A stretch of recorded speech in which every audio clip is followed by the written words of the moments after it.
grande professor Arthur Lemos. Bom São dia, Miquinei aí é agora. boa tarde, né? Isso. Boa tarde, então, e bom dia para o pessoal do Brasil. Seja muito bem-vindo, pessoal. É com muito prazer que a gente inicia essa live Brasil-Portugal, apesar do professor Arthur Lemos ser de Minas Gerais, mas é um cidadão do Rio de Janeiro já, agora está em Portugal dando curso, ele vai já falar sobre isso. E queria só rapidamente introduzi-lo aqui, antes de passar a palavra para o senhor. É uma honra tê-lo como convidado, além de ser um amigo na jornada de professor, na jornada de labuta. Já demos o curso junto, enquanto ali na longevidade. O Arthur Lemos, ele não é um médico, ele é um cientista médico, cardiologista, a maior referência de maior quilate, de maior gabarito, eu não tenho dúvida nenhuma de falar mundial em medicina ortomolecular, publicador de 15 livros, eu estou com alguns deles aqui. Eu amo esse livro dos remédios que curam e remédios que matam, que é seu. Tenho poucas palavras para expressar também a admiração que eu tenho por você, Arthur. E passo a palavra para você, se esteja à vontade para você prazer, falar o que tá? quiser. Eu gosto muito do seu convite. Tá? Tivemos que ajeitar aqui o negócio difuso, né? E também, porque hoje eu estou em curso também, né? Eu estou dando meu curso aqui, mas tem uma colega falando agora, né? Então, eu ajeitei o horário direitinho para a gente poder, então, ter esse papo. É um prazer para mim, não podia não estar aqui, né? E parabenizo você também pelo seu trabalho, essa necessidade que nós temos que divulgar essa visão diferente da medicina, né? Porque tudo que é diferente, ou que busca novos caminhos, é mais complexo, é mais difícil. Então, toda vez que eu tenho a oportunidade de conversar com um colega que está no mesmo caminho, na mesma trilha, eu fico bastante satisfeito.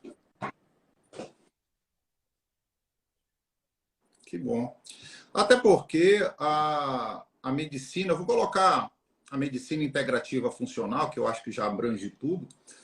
A gente é um exército muito pequeno, né, Arthur? Do ponto de vista de diluição em relação à totalidade de médicos, quando a gente está assim, no congresso de medicina ortomolecular, no congresso de medicina funcional, a gente se acha muito, mas diluído no universo médico a gente ainda é muito pequeno, né? Então, assim, o acesso da população ainda é pouco, o índice de impacto ainda é baixo. Então, se a gente não fizer essa multiplicação de conhecimento de forma sólida, as coisas não vão mudar. E aí a gente sempre vai ter essa alta incidência, não que não seja importante, mas a gente vai ter uma única verdade absoluta, que é a alopatia. Então a gente tem que tentar fazer um sinergismo com a alopatia, e para isso a gente precisa educar e formar médicos com bases fisiológicas Não, mais claro, essa sólidas. luta eu nessa luta eu entrei em 89. Né? Eu entrei na medicina ortomolecular e na radiologia, claro, e essa eu comecei a ver resultados. Porque não adianta você falar alguma coisa, lançar ideias e teorias, que se você vai do consultório, você fica, doutor, não adiantou muito não sei o que, passou. Interesse paulatinamente, porque a médica passou a ter confiança no que está fazendo. Quando você tem confiança, você vê resultado, você não tem como voltar, cara. Por mais crítica que você receba, o que é natural, quando você vê na mesa do teu corpo, e recebe, não né? tem como você negar. Não tem como. Eu nunca tive um colega, aluno, colega, aluno, depois de muito tempo, eu abandonei isso aí porque não deu certo, não estou fazendo mais, minha prática é exclusivamente alopática. Eu nunca ouvi essa conversa. Todos que chegaram, ficaram. É claro, uma palavra importante aí, é o sinergismo, não é trocar o ortografia pela alopatia ou vice-versa, não é isso. Você acrescentar para cobrir falhas da própria alopatia e reconhecidas pela alopatia, que são as doenças crônicas, né? As doenças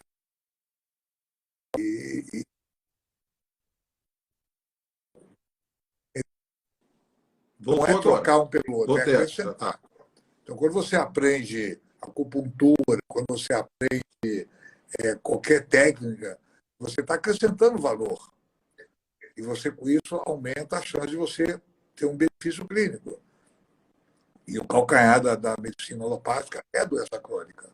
Porque a alopatia, qual é o defício da alopatia? É ir contra a doença. É uma atitude contra. Mas o ir contra a doença não quer dizer ir no início dela. Você antagoniza. Então, você tem uma vasoconstricção e uma dilatador. Bom, por que se deu vasoconstricção? Eles não se preocupam.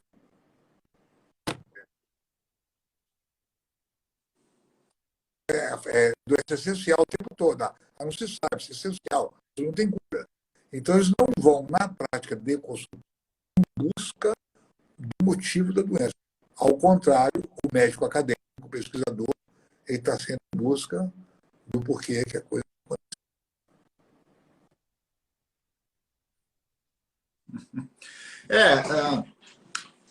Isso é charlatanismo até, né? Você querer. É por isso que a medicina, às vezes, integrativa funcional, a ortomolecular, às vezes tem uns colegas que trilham por uns caminhos que acabam banalizando o movimento. Por quê? Porque às vezes querem vender milagres, querem vender um charlatanismo que não existe. Isso aqui não é substitutivo de nenhuma medicina alopática, de nenhuma especialidade médica, embora na prática clínica eu tenho quase de 15 para 20 anos de prática, você já tem 30. Na prática clínica, a gente veja que, em alguns casos, muitos casos, você acaba resolvendo somente com a medicina funcional e ortomolecular e está resolvido. Mas a proposta não é substituição, a proposta é um sinergismo. Aí, como você falou, por exemplo, se você pegar ovário policístico, um PCOS, né, que no Brasil é chamado de SOP, a síndrome do ovário policístico é essencialmente inflamatória. Há um disparo de interleucina 1 beta, um disparo de fator de necrose tumoral alfa e um excesso de inativação da CYP19. Então, não há conversão de testosterona para estradiol, sobra testosterona na teca ovariana por estímulo do LH e uma hiperestimulação do receptor de LH, seja pelo próprio LH, seja pela insulina. Eu só estou dando um exemplo de que nos livros, nos textbooks tradicionais, a resposta é tamponar o processo com anticoncepcional. Tenta tamponar assim da doença. Só um exemplo. Você não vai em busca do porquê que e, por exemplo, um dos tratamentos de maior sucesso no ovário policístico, por exemplo, é a vitamina D. Que a vitamina D tem um controle sobre esse processo androgênico. Isso é ortomolecular já, isso já partiu para outra. Né? Então, por que, de repente, o organismo entrou numa disfunção hormonal? Exatamente. Então, a alopatia então, vou fazer uma coisa contra a doença. É antagonizar a doença. Então, você tem excesso de ácido, toma de ácido. Tem broncoconstricção, toma broncodilatador. Quando a gente sabe que as doenças são multifatoriais, nós temos que buscar um processo intracelular, o que está acontecendo dentro dessa célula, que ela perdeu a capacidade de fazer a função dela. Porque uma célula funcional ficou disfuncional. Mas tem que buscar o motivo. Ele pode ser bacteriano, ele pode ser viral, né? Mas muitas vezes ele é estéril. Não tem nem bactéria nem vírus. A pessoa, de repente, ficou doente. Bilhões de doenças. Nada gatilho intestinal inflamatório, que é então, muito comum. E depois a vantagem da horta também, sobre outras técnicas médicas utilizadas, é que a horta é baseada em fisiologia e bioquímica médica. Não existe fisiologia da horta, nem bioquímica da horta. Bioquímica da horta é um bioquímica da medicina. A fisiologia é do gato. Não é uma culpa. Já a medicina chinesa, não. Né? Ela é outro conceito biológico, bioquímico, que não tem nada a ver com a medicina ocidental. Não estou falando aqui em juízo de valor. Né? A mesma coisa é a homeopatia. Tem nada a ver com a fisiologia que a gente aprende, né? Com a bioquímica, mas tem o seu valor. A orto, ela é totalmente baseada na medicina, na bioquímica e na fisiologia médica.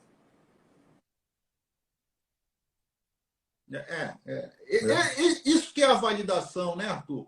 A gente não está reinventando a roda, reescrevendo um capítulo da anatomia e da fisiologia humana. É a mesma fisiologia. O problema é que, em 1910, você deve saber isso mais do que eu,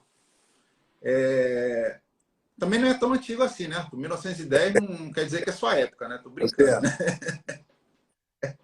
Em 1910, o currículo de medicina ocidental ele foi totalmente reformulado, que é a formação de Flexner, né? Então a medicina ela se tornou flexneriana a partir de 1910, que foi uma proposta dos Estados Unidos e do Canadá, que foi justamente de estabelecer mecanismos fisiopatológicos para todas as doenças, você ir atrás da fisiopatologia e fechar diagnósticos e propor um tratamento. E daí derivou as especialidades médicas. As especialidades médicas derivaram a partir daí e as pessoas começaram a ser super especialistas naquilo. Só que a proposta inicial era entender a fisiopatologia da doença. Só que parece que pegaram só o capítulo final do diagnóstico e do tratamento. E estão esquecendo da fisiopatologia da doença. E quando você fala em fisiopatologia real, quando você realmente disseca a fisiopatologia, você está redescobrindo a fisiologia daquela doença se for realmente uma fisiopatologia complexa e completa. Se for uma fisiopatologia viciada, que a gente vê aí, de um tratamento, por exemplo, de estatina, que é uma fisiopatologia viciada, quando você fala, por exemplo, em uso de estatina, eu não estou aqui para entrar nessa seara de briga, não. Eu estou aqui pelo sinergismo. Um dia desse eu fui dar aula para cardiologistas, tinha uns 18 cardiologistas no Nordeste, eu não sei se era Salvador, eu não lembro a cidade, eu posso estar errando. E aí eu falei, pô, beleza, vocês usam estatina, tá? Não estou aqui para brigar por isso. De onde vem a fisiologia bioquímica da formação do colesterol? Pô, não teve um colega para responder. Pô, colesterol vem lá, doutor, piruvato, mevalonato, ácido mevalônico, esqualeno, lanosterol, colesterol. Então, assim, as pessoas estão deixando de estudar a cascata bioquímica das coisas e só estão vendo a fisiopatologia final. E esse é o problema. Desde que a gente teve essa super especialização médica, a gente esqueceu de ver o corpo no crescimento que você colocou aí dessa mudança da visão da medicina no início do século, com o crescimento da indústria farmacêutica. Não interessa esse estudo fisiopatológico. Vai do médico. Não interessa. Doutor, isso aqui é baixo colesterol. Colesterol está relacionado à morte cardiovascular. Ponto. Ponto. Acabou aí. A fisiopatologia que o cardiologista conhece é essa aí. Eu tenho que abaixar o colesterol, o colesterol está implicado na doença cardiovascular. Quando a gente sabe que isso não é verdade. Quem está implicado na doença molecular é um antígeno chamado LDL oxidada. Isso é um antígeno. É um corpo estranho. E o macrófago vai lá e começa com um corpo estranho. Portanto, o macrófago cheio de gordura. Então, não é baixar o colesterol, é a oxidação dele. Não deixar oxidar. É um antígeno, como qualquer antígeno, é um sistema imune. Por isso que a doença cardiovascular é uma doença inflamatória, porque tem macrófago jogada. Tem macrófago e inflamação. Então, eles acham que apenas abaixando o colesterol, você vai reduzir a doença cardiovascular. Por isso que os índices cada vez estão mais baixos.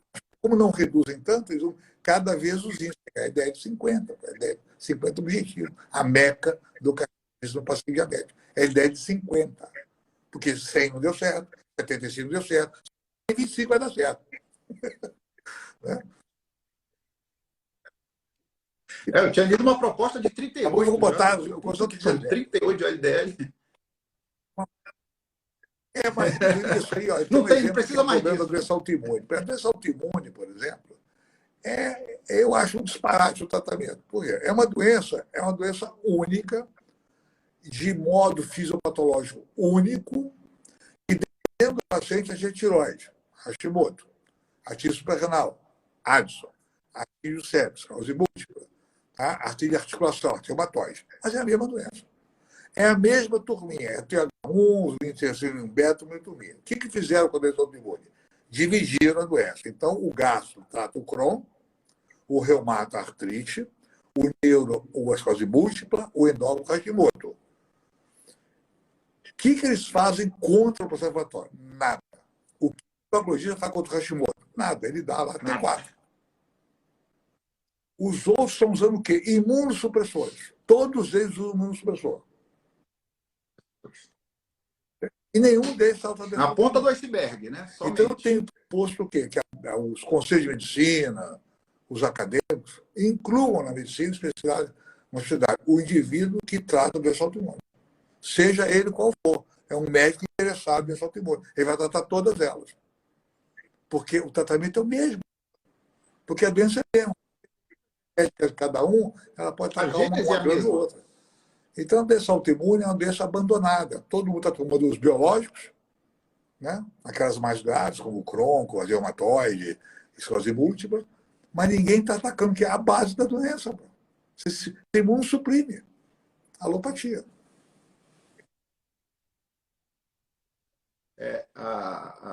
Eu acho engraçado, Lemos, que quando a gente falava em vitamina D, já que você falou em doença autoimune, e a gente não, obviamente, o problema não é só vitamina D, mas falando em vitamina D, eu acho engraçado que agora eu vou falar da medicina mais tradicionalista, como eles não estão se ouvindo. Eu lembro que em 2005, mais ou menos 2002, se falava em suplementar 800 unidades de vitamina D. Não, saíram alguns artigos na reumatologia, na cardiologia, olha, 800 unidades de vitamina D. Enquanto a gente já falava em 5 mil, 10 mil, 50 mil, em cálculo de vitamina D, em manter níveis séricos acima de 70, ridicularizavam a gente. Sempre ridicularizaram.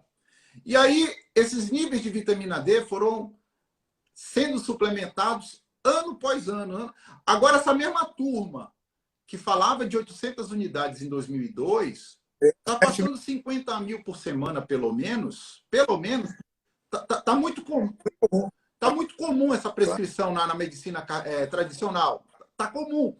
E eu vejo essas pessoas se retratando, cara.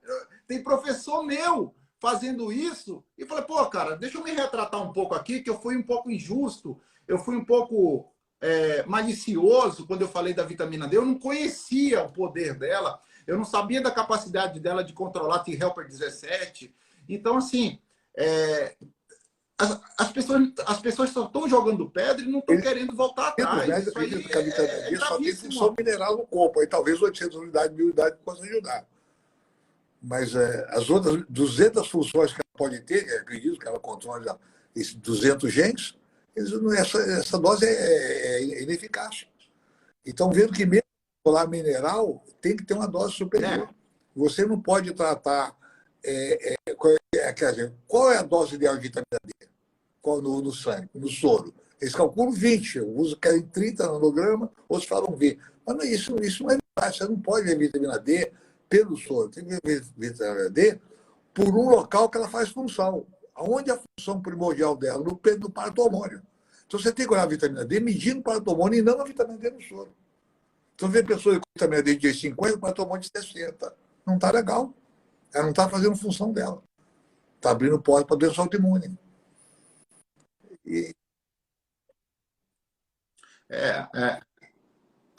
A grande questão aí é que as pessoas não têm nem noção do feedback que a ativação dela renal da 1,25 renal, ela faz feedback negativo para supressão de PTH e muita gente tem polimorfismo na hidroxilação 1 do carbono 1 lá no rim. Muita gente tem altíssima a taxa de polimorfismo genético da hidroxilação do carbono 1, ainda mais associado com doença autoimune. Já tem trabalho mostrando isso. E essas pessoas não, justamente pelo PTH está sendo elevado, essas pessoas precisam de doses muito maiores de vitamina D, ou até mesmo, às vezes, a vitamina D já na forma de calcitriol. As pessoas estão reclamando que está dando uma travadinha aí, Arthur. Tá tudo bem aí contigo? Tá tudo legal. Você viu? Tá, né? Aqui também. Eu estou te ouvindo muito bem. Tá tudo muito bem. Portugal dando uma aula, dei uma aula de mitocôndria, né? Sobre a mitocôndria, mudando um pouquinho de assunto agora, o envelhecimento, que foi muito centrado no gene, né? O genoma, o estudo do genoma vai abrir portas de muitos tratamentos, mas a gente sabe que, hoje em dia, a grande estrela da pesquisa é a mitocôndria, né? Porque o gene, infelizmente, não resolveu muita coisa. Saber o genoma é importante, mas não resolveu as doenças. E, então, a estrela hoje é a mitocôndria. Então, eu tive a oportunidade de falar, né, como manter a mitocôndria viável. Né? Quer dizer, a mitocôndria sempre foi aquela organela responsável pela energia celular, produção de energia. Mas a gente sabe que ela controla a apoptose, controla o metabolismo do cálcio, inclusive, intracelular, e muitas outras atividades. Então, hoje, a mitocôndria ela está no centro de pesquisas. Né? Então, eu tive a oportunidade de falar o que nós devemos fazer para manter a mitocôndria viável. Primeiro, logicamente, ela não pode estar oxidada, não pode estar inflamada, não pode ter metal pesado, tudo isso é o beabá, né? Mas tem que manter isso. Então, a gente tem que manter a mitocôndria viável. E uma da forma é manter uma proteína PGC1 alfa que tem que estar bombando. O que a gente usa hoje? Na mão, está na mão da medicina, a coenzima Q10, a D-ribose, o PQQ, a melatonina, que é sintetizada também na mitocôndria. É um antioxidante da mitocôndria, melatonina. Então, tem que ter energia suficiente para manter essa mitocôndria, não apenas produzindo ATP, estimulando muitas atividades celulares. Né? Então, esse tipo de nutriente é fundamental, além da oxidação, da antioxidação, da inflamação. E o outro que está entrando, que é a nicotinamida ribosídea, que é outro composto que vai aumentar muito o trabalho da mitocôndria demais. Né? Então, isso que é a ótica preocupa com isso. A ótica com isso. Né? Como melhorar uma organela vital desse tipo. Já os capítulos de saúde mitocondrial eles já estão consagrados. Você vai no PubMed, tem uma publicação vasta sobre mitocôndria. Então, assim, a gente não está falando de nada que a gente está inventando. O último livro que eu escrevi, quando eu 2 anos atrás, no Covid, foi de envelhecimento. Né? Tem um capítulo de mitocôndria, 50 páginas, só mitocôndria. Quer dizer, não, a mitocôndria para fazer ATP. Isso é um passado. Né? Então, ela é vital hoje em dia. Ela é vital. É onde atua a restrição calórica, o benefício calórico, vários benefícios, onde atua o benefício da atividade física, porque ele melhora a mitocôndria, atividade física. Tem três. Você aumenta a mitocôndria muscular, né? Tanto a qualidade quanto a quantidade. 3 conceitos aí são fundamentais. Melatonina produzida na mitocôndria. Não é à toa. Por quê? Porque na cadeia transportadora de elétrons, onde eu tenho o transporte de elétrons para gerar a produção do ADP para o ADP, através dos citocromos, lá na crista mitocondrial, a melatonina é produzida justamente para sequestrar os elétrons que ficam soltos. Então, por exemplo, se eu tiver espécie reativa de oxigênio, ou de peróxido, ou de oxigênio que se soltou com um elétron livre, a melatonina ela tem a capacidade de quelar aquele elétron livre. Então, olha como é perfeito. No local onde tem maior escape de elétrons pela transferência dos citocromos, que é a mitocôndria, é o mesmo local que é produzido melatonina. Essa observação, esse teu lembrete foi fantástico. Nesse capítulo de mitocôndria, eu coloquei um trabalho publicado em 2016, que eles pegaram, antes do paciente fazer um quadro de isquemia e reperfusão, em cirurgia de bypass, que faz isquemia e reperfusão, que é grave, né? E você... o que protegeu a reperfusão? Melatonina. Usaram 10 miligramas de melatonina oral, placebo. No grupo que usou 20 miligramas 5 dias da cirurgia, não houve aumento de troponina, não houve nenhuma lesão miocárdica, não houve nenhum problema. No grupo que 5 dias antes fazia. Antes da melatonina, se aplica, usava alopurinol, ziloric. Eu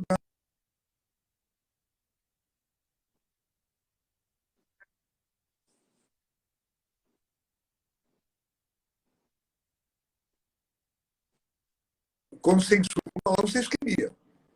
Desinsufla, perfunde. A mitocôndria vai para o espaço, na reperfusão. O que poderia proteger? Né? Por quê? Ele bloqueia o ácido úrico, que vem lá da esses trabalhos. Fenoxidase. Então, a melatonina é o maior defensor da mitocôndria, melhor que a coenzima Q10, melhor que a vitamina E, a chamada mito-E, mito-Q, né? A melatonina é fundamental na mitocôndria. E tem novos trabalhos que surgiram depois disso, né? De outros, eles vão para o pioneiro em 2016 sobre a melatonina. Tem 17 conhecidas. Né? Pois é. A gente tem. Aí agora a gente tem a nicotinamida Isso. na forma mononuclear. Saiu um trabalho agora em 2022, que a NMN, né, a nicotinamida mononuclear, ela potencializa a mitocôndria em pelo menos Mas 3 o problema vezes. Esse dessa trabalho tem um nicotinamida mês, mais ou menos. ou a nicotinamida riboside, essas duas moléculas, né? Elas aumentam o NAD+. O NAD+, eu falo, NAD+. São precursores. Qual é melhor, NADH ou primários NAD+? Eu dele. falei, gente, olha, o NADH é o nutriente. É o arroz, é o feijão que você comeu. Mas quem carrega é o NAD+. O NAD+, é o caminhão. Não adianta botar nutriente se você não tem caminhão. Então, o NAD+, de onde vem esse NN que você falou agora, né? Vai dar, é fundamental na mitocôndria, o NAD+. Então, essa fisiologia que nos interessa é que dá a saída clínica para fibromialgia, sarcopenia, astenia, fadiga, né? Porque vocês são mitocondriopatias. Eu fico curioso de qual o médico clínico. Eu estou astênico, estou fatigado, estou isso. O cara não é hipotireoideu, não é anêmico. Como é que ele sai dessa? Ele não sai, porque ele não percebe. Não existe característica nem para fadiga. Quando não tem doença por baixo. É anêmico, tudo bem. Mas excluir a anemia, excluir hipotireoidismo, excluir aquilo, ele fica em vida. Ele não entende o paciente dele. Arthur, você falar hoje em dia para um aluno de medicina, trata aí uma hipertensão, ele vai lá, vê qual é o melhor inibidor de ECA, trata aí uma pneumonia comunitária, ele vai lá ver qual é a melhor penicilina. Eles estão na ponta da linha, um bom aluno, eles estão na ponta da língua com os melhores guidelines. Aí você fala assim, esse cara aqui não tem nada nos exames, a um ver generalista, no ver de uma medicina tradicional daqueles parênteses. Aí você fala assim, eu acho que esse paciente está com deficiência de piridoxal fosfato. O aluno de medicina, ele já te olha, piridoxal fosfato, doutor. Ele não tem nem ideia das vitaminas do complexo B. Quando você fala ácido pantotênico, ele não sabe nada do que é B5, do que é B6. A gente está nesse nível de gravidade. A medicina só está ensinando remédio, um problema, um diagnóstico, um exame e um remédio. Você tem um grupo de acadêmicos hoje, de cientistas de ponta, né, estudando soluções medicamentosas. A pesquisa básica vai ficando cada vez menor. Ou a pesquisa ela recebe mais dinheiro quando existe a possibilidade do remédio. Então, gasta-se um remédio, calcula-se que gasta 3 ou 4 dólares para pesquisar. É um dinheiro razoável. Então, eu acho que a indústria farmacêutica tem que ter seu lucro. Aquilo ali é um negócio, tá? Como qualquer outro, qualquer tipo de indústria. Tá? Mas o que falta a ela, muitas vezes, é ética. Entendeu? É como você um carro com freio falho. Essa é a verdade. Sabidamente falho. Um carro com algum problema no automóvel que a indústria sabe que está errado e fica quieta. E o consumidor compra. Muitos remédios são lançados assim, com o mínimo de segurança. Então, isso é grave. Sabe? Dando um exemplo prático, para deixar isso aí bem... Eu vou até voltar a falar da estatina de novo, só para a gente finalizar esse capítulo. É inadmissível prescrever estatina sem prescrever coenzima Q10. Isso é inadmissível. Quer prescrever estatina, a sua sociedade recomenda, eu não vou brigar, não, por isso. Eu não estou aqui para advogar, para ser sindicalista, não. Mas, pelo amor de Deus, quando você prescreve estatina, você bloqueia a M-glutaril-CoA redutase, você bloqueia a HMG-CoA. Quando você bloqueia a HMG, você bloqueia mevalonato. Quando você bloqueia mevalonato, você bloqueia coenzima Q10. Você produz menos coenzima Q10 e uma coisa muito ruim, que é o dolicol. Então, assim, falta pelo menos um pouquinho de vontade de querer conhecer uma medicina sinérgica para te acrescentar algo a mais, para você, já que quer insistir em prescrever estatina, que também não é o negócio certo, você pelo menos prescrever uma coenzima O Q10. remédio foi Eu lá acho que no Brasil, só aí... há 10 anos atrás, Coex. Lançou o Coex, que é a coenzima Eu sei, Q10, eu e não lembro vingou. disso. Pararam de produzir os remédios no Brasil. O cardiologista não aceitou a coenzima Q10. E tem uma penca de trabalho mostrando a coenzima Q10 na insuficiência cardíaca, na fração de injeção baixa, com a grupo de protocolo Sinatra, né? Que tem coenzima Q10, tem ribose, tem carnitina, magnésio, que deve ser usado. Magnésio. Hein?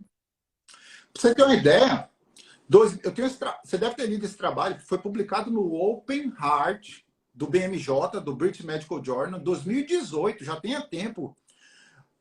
Tá lá, tá no título do trabalho, eu sempre coloco esse trabalho nas minhas aulas. Magnésio é o principal condutor das doenças. A hipomagnesemia subclínica é o principal condutor de todas as doenças cardíacas crônicas. Mas tá publicado no Open Heart, cara. Qual é o cardiologista? Deve ter sua exceção, obviamente, principalmente se faz parte da medicina ortomolecular, funcional, integrativa, mas na grande maioria, como eu comecei a live, nós somos um exército diluído. Vamos pegar o SUS aí, vamos pegar esse mundão grande afora. E o erro Quem é que começa está tomando, prescrevendo pedir magnésio? magnésio no soro. Quer dizer, alguém, tem vários colegas nos ouvindo aí. Não faz alguém sentido. já pegou Só tem 1% no soro. em consultório? Nenhum. Não pega por quê? 90%, 98% do magnésio não está no soro. Está no intestino. Aí, 1% está no sangue só. Só 1%. Mesma coisa. Você trataria osteoporose baseado no cálcio do soro? Não ia tratar, porque o cálcio está sempre normal. Alguém já viu hipercalemia em consultório? Você pode ver. Não vê. Só vê em UTI. Já começa a falha por aí também. Quer dizer, a leitura do exame já é equivocada. Então, eu vou passar magnésio porque estou baseado no magnésio no soro. Né? Então, os erros já começam muito por aí também. Né? É uma forma que tem que mudar. Mas você vai na estatina, né, coisa em Q10, ela depleta a vitamina D na síntese da D, a K2, bloqueia o hormônio luteinizante, né? É esteroide, né? Aumenta a lipoproteína A, está publicado. Olha o nome do trabalho publicado em 2019, na França. Estatina, uma verdade inconveniente. Aumenta a lipoproteína A, que é um dos maiores fatores de risco cardiovascular, que é a lipoproteína A. Uma verdade inconveniente, eu não trabalho com ela, é uma verdade inconveniente. Né? Então é grave o uso da estatina, ela tem a sua indicação, mas não essa coisa que a medicina quer passar, que é a molécula protetora contra o infarto, contra o isso é uma balela, isso é uma conversa fiada para vender remédio. A indicação precisa, lógico que tem. Começou. Óbvio, mas não precisa ter. Não, sim, principalmente nas revascularizações. Né? Ela tem indicação. Não estou questionando isso. Isso aí começou, você sabe mais do que eu, tem até no seu livro essas histórias. O Eisenhower, o presidente americano, Dwight Eisenhower, infartou na transição da década de 50 para a década de 60. Porra, o Eisenhower, que era o presidente americano, fumava que nem uma caipora, ele fumava muito. E aí o Eisenhower infartou, e aí mobiliza todos os cientistas americanos para descobrir por que o Eisenhower tinha infartado, fumava pra caramba. E aí começaram os estudos, na década de 60, sobre a aterosclerose coronariana, né? E aí queriam achar o fator associativo. E aí, você sabe isso mais do que eu, encomendaram um trabalho do Ansel Keys, né? Que foi em 22 países, ele só publicou inicialmente o trabalho de 5 países, e depois ele incluiu mais 2, ele publicou com 7 países, 7 countries, né? Então, assim, o engodo começa aí. As pessoas têm que estudar um pouquinho da história para entender. A estatina foi um golpe de sorte, porque a estatina, um laboratório estava em busca de novos antibióticos, na década de 60, só tinha penicilina, tetraciclina, e aí contrataram um pesquisador japonês para pesquisar novos antibióticos em fungos. Né? Aí ele pesquisando achou do lá, ele arroz, descobriu né? essa molécula, estatina, que como antibiótico não valeu nada, ele fez os estudos em ratos e tudo, não tinha nenhuma ação, mas ele reparou que o colesterol despencava nos ratos. Então, a estatina nasceu assim, né? E naquela época você tinha, Era só uma tinha levedura vitamina do arroz, B3. né, que produziu a Você primeira. só tinha niacina, baixar colesterol, não tinha mais nada. Então, a estatina entrou. E ela tem indicações. E a sorte da estatina, que ela pode beneficiar, é o efeito anti-inflamatório potente que ela tem dentro do endotélio. Não é porque ela baixou o colesterol, que é desinflama o endotélio mesmo. Inflama mesmo. Por isso que ela é importante na prevenção secundária. Né?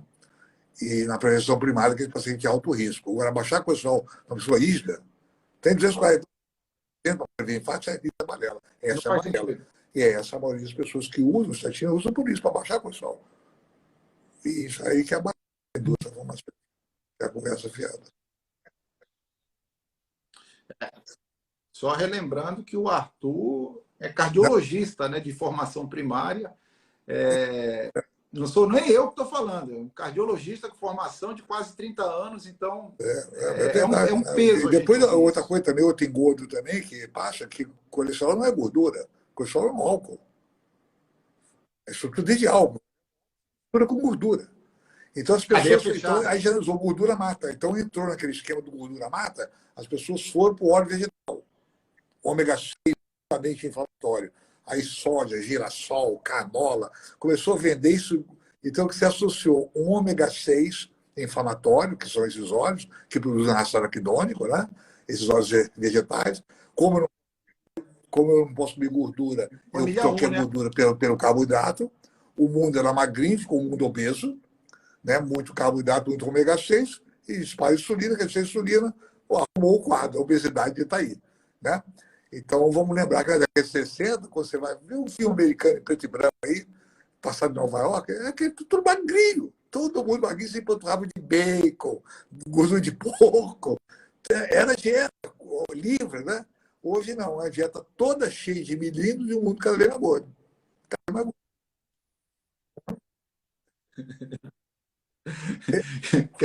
Que Não, filme que é filme, esse, passa Arthur? Que filme, pega um eu não filme em preto e conheço, não. branco aí que é filmado ao vivo, né, lá em Nova Ah, tá. York, em Los Qualquer Angeles, filme aí, Lisboa, entendi. todo mundo magrinho, pô. Filmado na rua, que não é ator, né? Vai na rua, que é na panorâmica, né? Todo mundo. Pega um filme em preto e branco aí do Rio de Janeiro na década de 2010, 2020, 30. Todo mundo magrinho. Não tinha gordo. A obesidade é uma doença nova na medicina. Depois da década de 60, né? A explosão. É, a, meca... a explosão da indústria alimentícia a partir da pós-guerra aumentou e aumentou. E aí, pico de insulina, pico de IGF-1 produzido pelo próprio adipócito, não é um IGF-1 sadio, Né? pico de interleucina 6.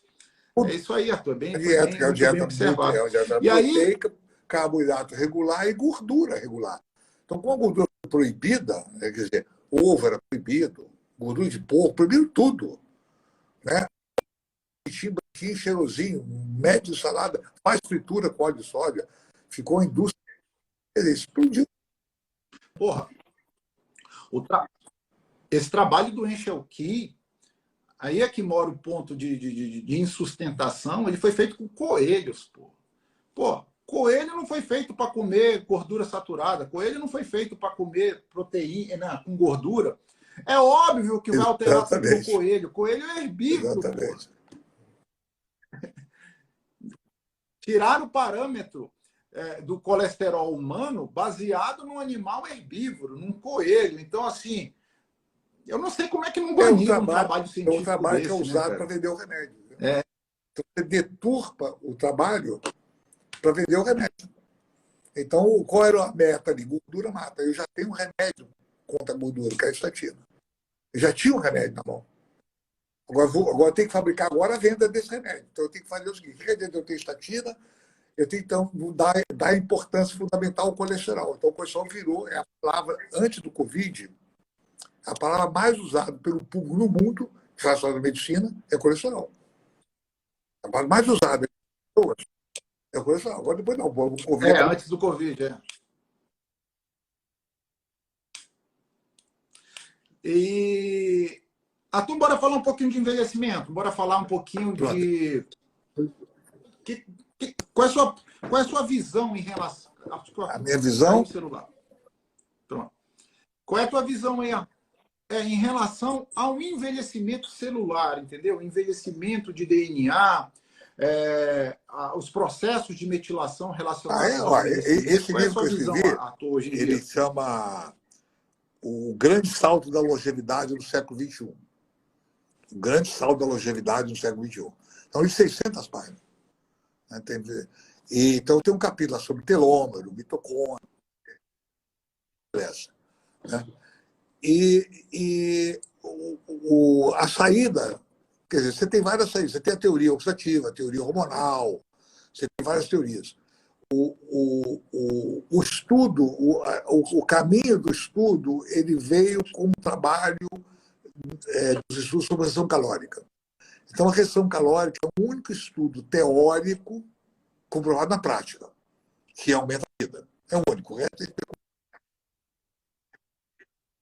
pegou os ratinhos negros, restrição calórica, os ratinhos viveram mais do que os ratinhos que comiam à vontade. Mas a pergunta, ninguém vai fazer restrição calórica. O humano não faz restrição calórica. Ninguém vai fazer restrição calórica a vida toda para viver mais 5 anos. Pode ser que no último ano você faça. Agora eu vou fazer. Está lá todo caquético, arrebentado, mas não vai fazer. Então, qual é a saída? É a pergunta, por que a restrição calórica aumenta a vida? Aonde a restrição calórica atua? Em alguns genes. O gene da sirtuína, o FOXRED, tá? A MPK. Então, os estudos estão aí. Tá? E já se existe hoje a busca dos chamados miméticos da restrição calórica, que são os compostos que mimetizam. É a grande saída. Quer dizer, você vai poder comer 3.000 calorias e para o teu corpo está comendo 1.500. Olha que maravilha. Aí esse estudo, sim, eu acredito associado à mitocôndria, a MPK na mitocôndria, ela regula TP-ADP. Então, eu acho que o estudo, hormônio, é possível que o hormônio seja uma saída. Não era.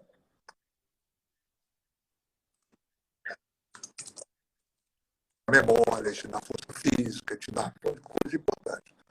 Mas ele não prolongaria a vida, questionável. Mas saíram alguns trabalhos em 2019 dizendo que a testosterona e o estradiol possivelmente reduzem o encurtamento do telômero.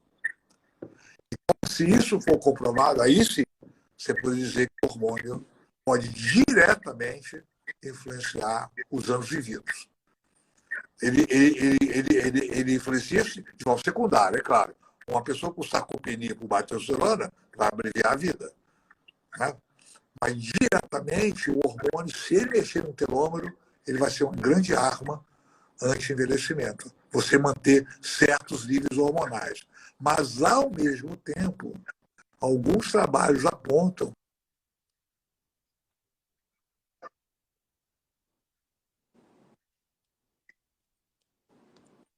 que o IGF-1 em níveis que na década da pessoa você tem o nível do IGF-1. A cada década vai caindo a cada década. Se você tiver o IGF-1 do valor mais alto da sua década, você vai viver menos do que o IGF-1 com valor da década. Quer dizer, o excesso de anabolismo curta a tua vida. Tá? Por isso que se questiona hoje em dia o excesso de proteína.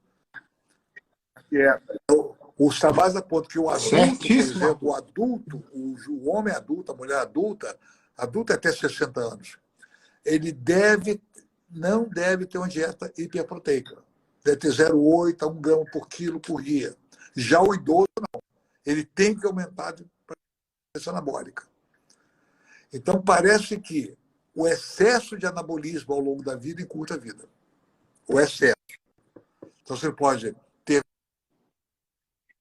Também você não pode ter um excesso. Aí eu dei uma aula há 2 anos atrás no Congresso de Medicina Esportiva. Eu falei, vou jogar essa bomba lá. Pô, quem come mais proteína? O esportista. Eu vou dar essa aula agora no Rio de Janeiro, em outubro, no Congresso, nesse mesmo Congresso me chamaram, gostaram da minha conversa lá, me chamaram de novo. Vai ser agora. Vai ser agora, no Rio de Janeiro. Eu vou dar essa, eu vou dar essa palestra, Não, mas eu vou dar essa palestra em novembro em São aí, Paulo sobre que eu isso. fiz? Então, Eu dizer, vou o que jogar o essa atleta bomba mais do come? mesmo Proteína. jeito. O atleta vai com a carinha e fica horas comendo. Mas o atleta hoje em dia, o que ele é? Ele é hoje um exemplo de longevidade. O que não era. O Pelé parou com 30 anos. Hoje cai com 40. Tenista hoje está com 38, 40 anos. Parava com 30. Né? Porque a grande esportiva. Hoje o atleta ele é anti-inflamado, traz desbiose intestinal.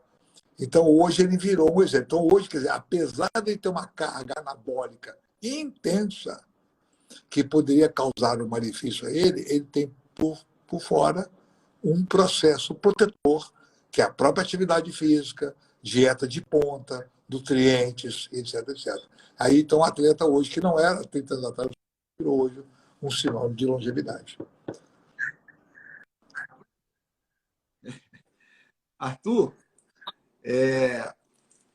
eu vou fazer o meu porque eu dou dentro do meu curso tem um módulo de DNA Aging Clock, Isso. né? Que é sobre metilação e os relógios biológicos do DNA, que isso vai ser o futuro, né? A gente tem modelos padrões de sequenciamento do DNA, da metilação do teu DNA, e aí vão entrar no comércio, acho que a partir do ano que vem, vão se comercializar os kits para você comparar as metilações padrões do DNA para ver se sua metilação está hipermetilada ou hipometilada. Então, já existem os kits de DNA Aging Clock. Eu só vou fazer uma retrospectiva. Há 100 anos atrás, você não tinha estudo da mulher pós-menopausada, você não tinha quase dados dos sintomas. Acho que o Arthur saiu. Você não tinha quase dados dos sintomas pós-menopausa, porque a expectativa de vida da mulher era a expectativa de que ela entrava em menopausa. Então, assim, a mulher chegava nos sintomas da menopausa, a mulher já estava no final da vida dela, já era tratada como idosa. Hoje em dia, não. Hoje em dia, você está esticando cada vez mais a expectativa de vida e tratar os sintomas pós-menopáusicos, ele é uma realidade e essa mulher tem que ser acolhida, ela tem que ser dobrada a atenção. O receptor de melanocortina dela tipo 4, ele é induzido por estrogênio. Se essa mulher não tiver estrogênio na época da perimenopausa, ela tem uma redução do MC4R, do receptor de melanocortina tipo 4, que está lá no hipotálamo, no núcleo paraventricular. E essa mulher ela vai ter deficiência de saciedade, ela vai ter mais fome, porque ela vai ter mais atividade do neuropeptídeo Y. Essa mulher vai diminuir a termogênese dela, ela vai produzir menos calor e vai ter sintomas vasomotores, que são os fogachos. E essa mulher vai ser sedentária, ela vai ter uma dinamia, uma aptidão, porque o núcleo do receptor da melanocortina tipo 4, ela aumenta a atividade física e o gasto calórico da mulher. Então, a gente já mora aí num ponto de que o estrogênio, de uma forma indireta, ele é, sim, um fator para aumentar as melhores condições biopsicossociais das mulheres, assim como a testosterona melhora as condições biopsicossociais dos homens. Aí, em 2019, graças a Deus, os trabalhos apontaram para um fator protetor do encurtamento do telômero, né? Porque a gente vive hoje em dia uma medicina que a gente tem que ter um pouco de cuidado. Vamos melhorar a sarcopenia? Vamos, porque indivíduos sarcopênicos estão mais propensos a síndrome metabólica, estão mais propensos ao encurtamento. A sarcopenia é um marcador de morte. É o que eu ia falar. Ela diminui o lifespan, né? A expectativa de vida. Mas o cuidado que tem que ser é tratar a sarcopenia e ponto. Você não pode levar essa dieta com muito rigor. Esse hiperestímulo da mTOR, ele tem que ser feito com muito equilíbrio. Só para você ter, nesse livro, eu escrevi um capítulo sobre mTOR. Eu falei, como que a coisa é tão difícil controlar isso, sabe qual é o título do capítulo? Sintonia fina para controle da mTOR. Sintonia fina. Porque se eu tiro a mTOR, sarcopenia, se eu acelero o mTOR anabolismo. Então, você tem que ter parâmetros muito difíceis hoje em dia para você avaliar. Né?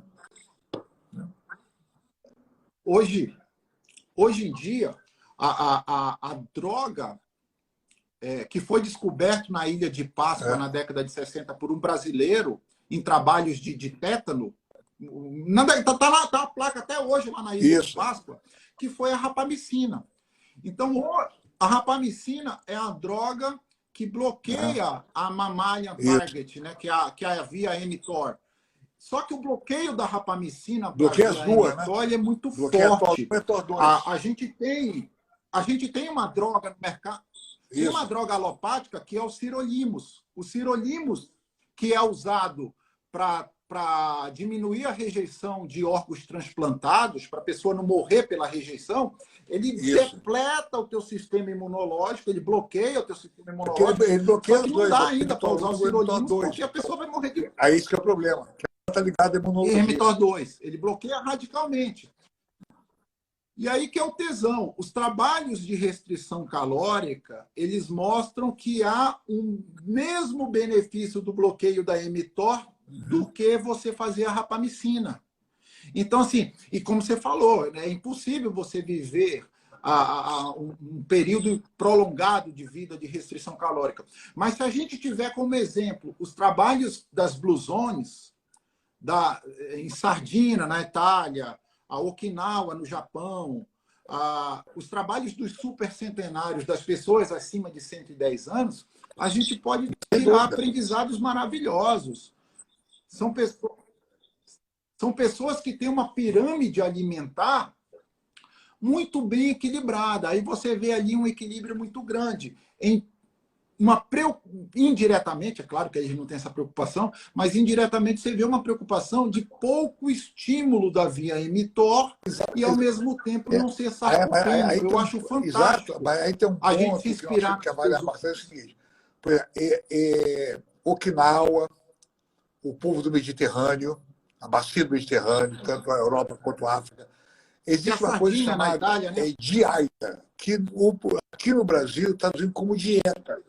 Dieta não é dieta, dieta estilo de vida. Estilo de vida. Então, no Brasil, estamos fazendo a dieta do Mediterrâneo, azeite, grãos, o vinho, tal.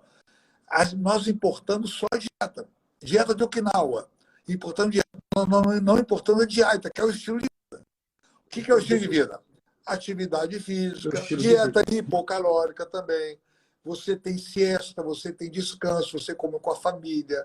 Você é todo um estilo de vida, um objetivo comercial financeiro menor da vida. Tá? Então, você tem nível menor de cortisol, você tem uma vida mais simples, cidades pequenas. Isso é dieta. Então, às vezes, importa uma dieta mediterrânea, importa só a dieta. E a coisa às vezes não dá certo e acha que não é assim, né? Então, a dieta é toda uma complexidade de estilo de vida para você reduzir essas doenças. Mas é o caminho. A mTOR E agora tem um estudo da Clínica Maio que estão tentando usar microdose da rapamicina. Como a naltrexona. Né? E é uma tentativa, então, de... É um protocolo que eles estão fazendo com dose mínima para ver se então se consegue contornar esse problema do bloqueio total da mTOR, que não é legal. Tem um tipo de câncer também que responde a essa droga, né? A rapamicina. Tem um tipo de câncer, tem o stent cardíaco, dá um pouco de rapamicina para evitar a hipertrofia cardíaca, né? Então, é uma droga liberada na medicina. Como Sim. É uma droga comercial. A pessoa ISDA como anti-envelhecimento ainda. Não, para você saber se você está com nível sérico, se a dose-alvo está certa, existe até a dosagem da rapamicina no sangue, para ajustar a dose. Né? Mas assim, enquanto a gente ainda não tem, eu advogo muito, como você colocou no seu livro brilhantemente, a sintonia fina da mTOR. Estimular quando eu precisar estimular, ganhar o patrimônio muscular. Eu acho importante a pessoa ganhar esse patrimônio muscular, mas desacelerar quando precisa desacelerar. Porque é o que a gente tem de concreto, Arthur. A gente ainda não tem uma expressividade de halterofilistas longevos. Eu não tenho um grupo de 1000 halterofilistas com 110 anos para dizer se deu certo ou não deu certo esse hiperestímulo da via mTOR. Por enquanto, o que eu tenho são as Blue Zones, que é a região mediterrânea, Okinawa. Então, a gente tem que se basear no que deu certo, né? Isso. A gente está chegando em uma hora. Eu quero que você falasse um pouquinho. Eu queria que você falasse um pouquinho do teu curso aí, para a gente encerrar, para a gente se despedir, porque essa live foi maravilhosa. Eu tenho 3 versões do curso, né? Para 2023. É o curso presencial Rio, presencial São Paulo e online. São cursos de 6 módulos, né? Tem aula prática, né? Na sexta-feira a gente recebe os pacientes, sábado de aula teórica, e eu abranjo toda a medicina, neurologia, cardiologia, imunologia, na visão funcional, na visão ortomolecular, vou do beabá até a complexidade final, né? Como eu faço todas as aulas do curso, eu vou, sei exatamente aonde eu tenho que chegar, né? Então, está aí a 34ª edição já do curso. E o site arturlemos.com. Eita! Tinha lá o site. Tá bom? Um prazer, filho. Foi muito bom. Tá aí. Tá? Arthur, muito bom mesmo. Eu estarei em Brasília, dando um curso agora em outubro sobre o reset, como resetar esse metabolismo hormonal e metabólico. São 2 dias de imersão comigo. Estou completamente à sua disposição para você me precisar aqui no Brasil. A gente está aqui à sua disposição. E obrigado por essa gentileza, por essa simpatia, por esse cérebro. Foi um prazer enorme. Um abraço a todos que estão te ouvindo. Sucessão. Certo.